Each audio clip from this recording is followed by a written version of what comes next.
my Pioneer SX-1250. I picked this up at a Facebook Marketplace sale at a really good price. And the gentleman who sold it to me said that it had been looked at, but, you know, was original. What's interesting that's not original is somebody has used some sort of a machine to sand this down so it looks like it had scratches. Now, it looks fine, but it's a little bit of a different finish. Also, it's been veneered. This is actual real wood veneer. It's not the cheap stuff. So somebody actually cared about it. He didn't fix this up, I think, to sell it, not from the way he said it, because he says he was second owner. But regardless, only thing I can find wrong with it is that all the capacitors and parts are original and the wrappers have shrunk. You'll see as we get in there. Number two, I've been cranking it up and the protection circuit's kicking in. I suspect it's either a DC problem from the tone board or it's something in the power supply. So I'm going to start repairing things, and I might stop midway if the issue is resolved. But this video will document the progress of this restoration. And I'm probably going to split this into a couple different parts. Yep, here's a first look. Those capacitors, the wrapping has shrunk on all of them. Now this is what's called the regulator board. But when I look at the protection circuit, I don't think this gets too hot. But the fact is, I'm gonna be going over all of these boards. I'm gonna start back here and then we'll get to the front and pull everything off. But it's gonna be kind of a process here, and it's gonna take some time. All right, here's the bottom opened up. I can see nobody's been in here because the original wires are like all the fasteners and everything are in perfect shape, and usually these kind of drift around when someone's done a restoration or messed around.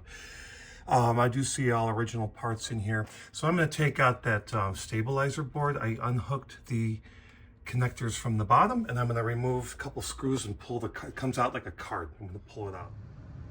Okay, here's the stabilizer card, and I see quite a bit of char marks in there. So this thing has gotten hot, and a number of the capacitors, the wrappers have just shrunk, and there's one that's actually kind of bulging. Keep in mind, this isn't the problem we're having that I'm aware of. I need to recap the tone circuit, but I figured let's do the whole thing while we're at it here. So I'm going to go ahead and I'm going to replace these caps and give this a good clean up, and then also look at these transistors. I'm going to reflow solder connections as well. All right, I'm going to replace all the capacitors that I can. I do not have these larger values, but I do have the rest. We're going to go ahead and just replace those. I'm going to clean this up a little. I'm going to tighten and put some new thermal paste. And I noticed on the back here, this board is cooked. I see like a lot of solder joints that are cracked or will be starting to form.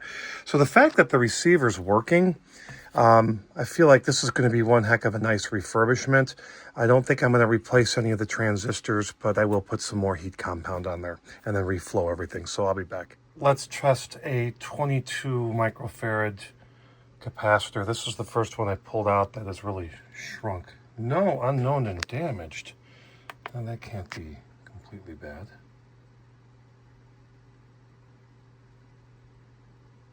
Oh, wow. This thing is coming up as damaged. God, could it possibly just be open? I'm going to try that again. Hold on. Okay, I resituated everything. Let's see if it's coming up. Wow. So this cap is coming up as damaged, which means it's either open. So yeah, this board is pretty much toast. So I'm going to go ahead and I'm going to keep going here, and we'll do some other samples later. New capacitors are in. Some of the ones that were smaller tested really bad. The rest of these kind of were within range, but I went and replaced what I could. There are some original caps in here. These test good. They look like they've shrunk a little, but I'm going to leave that. Also cleaned and reflowed the solder on about 30 different places, maybe even more. And then I cleaned what appears to be maybe cigarette tar, because it is a little bit of a smoky machine. So got that cleaned up, and we're gonna go ahead and put that back. I'm gonna also kind of sand or clean these up a little bit, but we're gonna make sure we didn't break anything. But I'll get it back in. All right, stabilizer board is in, and I've confirmed that the unit's powering on and it's functioning as it should. Next steps are to take the driver boards out. There's actually, before the driver board, we're going to take the protection circuit out and take a look at this. All right, protection board has been completely recapped. I also reflowed probably another dozen solder joints. Some of these were really bad where these hot resistors are. Finally, there are two transistors in here. They're C1834s, 1384s, manufactured by Panasonic. I had a Pioneer that had one that went bad. These are known to go bad based on what I've read.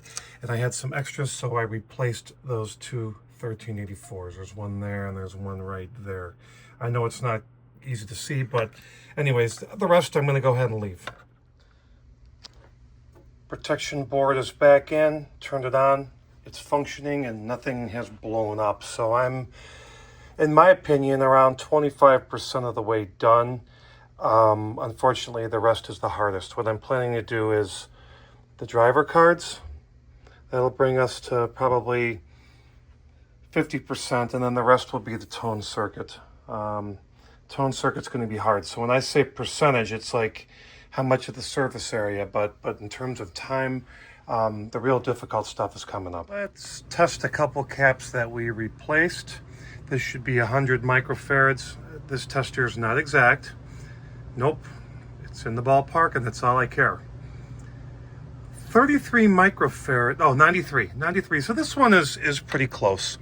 Let's try this one here. Sorry about that. This is a 470. Let's see what it comes up at. 524, so that one's increased.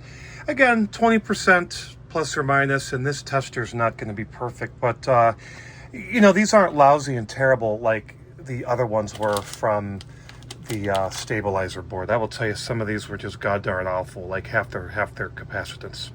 All right, next are the drivers. I took the right one out and I'm taking the left. And let me tell you, Pioneer made this a breeze. You just have two screws that hold this whole card in place. You got a couple things at the bottom that you unhook. You just pull them off. Make sure you take pictures, and then you pull off the cables in the front, and then they're out. So I'm going to make sure that this stays as the right, stays as the left. I'm in the belief that that's 50 years old. Let's try to keep it to the way it's been playing, but definitely we're going to look at the tantalums and the capacitors that are on here. There's not many, but we're going to clean this up and reflow the solder and everything, and put some new thermal paste on. Driver boards don't look too bad, actually. I'll be obviously putting new thermal paste on. I'm going to be doing some reflowing of the solder, but I actually don't see any real hot spots on here, although I'm going to inspect it closely. I did notice a lot of these resistors are pushed up against each other, so when they get hot, it just generates a little more heat. So I'm going to bend all these out a little bit so they're further apart. And I will replace these two caps. I don't have these larger ones in stock. They're 470s at 80 volts. I suppose I should just start carrying and getting those, but I'm going to test one of them, and if it's decently in range, I will leave those two. But I'd say the driver boards look pretty clean in general. Let's see what these 220s are measuring. These yellow 220s, 240.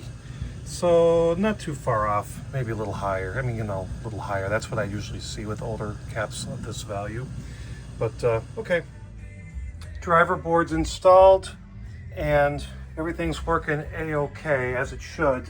I have not done a rebias on this, so I'm going to rebias this just because I don't want to stress out the transistors, the outputs, in the event that something has changed with all the values. So I'm going to let this run a little bit, and I'm going to do a bias, and then I'm going to, I think, call it a day for a little while. Then I'm going to tackle the tone circuit.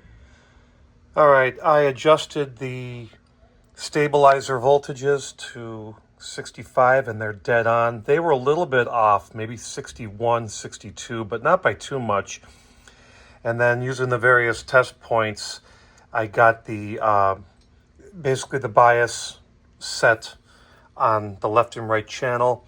This one, for whatever reason, the knob was completely turned down, so would not have been functioning properly. Maybe that's why the protection circuit was going off. I don't know, but anyways, it's at 100 millivolts, and then this one was like at 70 millivolts. So got them both up to spec, and we're ready to power this on and burn it in because the issue appears to be gone. But at the same time, I would like to recap the tone circuit. I just don't know if I'm going to do that right now. I may do that at a future time if I've solved the imminent problem, because everything else seems to work. But we'll give it a burn-in tonight for 2-3 hours at a respectful volume to see what happens.